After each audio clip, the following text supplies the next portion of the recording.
You.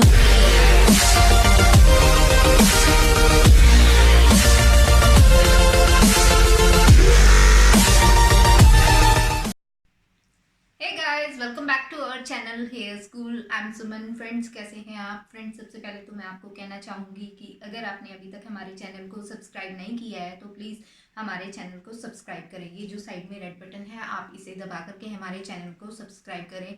और friends, इसके साथ साथ जो ये बेल आइकन है, प्लीज़ आप इसे भी प्रेस करें। इसे प्रेस करने से क्या होगा कि आपको हमारे वीडियोज़ की लेटेस्ट अपडेट्स मिलती रहेंगी। ओके फ्रेंड्स, चलिए बात करते हैं हमारे आज के वीडियो के बारे में। फ्रेंड्स, आज का हमारा जो वीडियो है वो एक व्यूअर रिक्वेस्टेड वीडियो है। फ्रेंड्स, आज मैं आपको एक हेयर ऑयल बना के दिखाऊंगी विंटर सीजन के लिए। फ्रेंड्स, मेरे को रिक्वेस्ट आई थी कि मैम आप एक ऑयल बनाएं जो कि मतलब कि हमारे डैंड्रफ को रिमूव करने में हेल्प करे, हमारे हेयर फॉल को कम करने में हेल्प करे और हेयर ग्रोथ में हेल्प करे। तो फ्रेंड्स, आज मैं आपको हेयर ऑयल बना के दिखाऊंगी। तो चलिए देखते हैं कि हम कैसे बनाते हैं।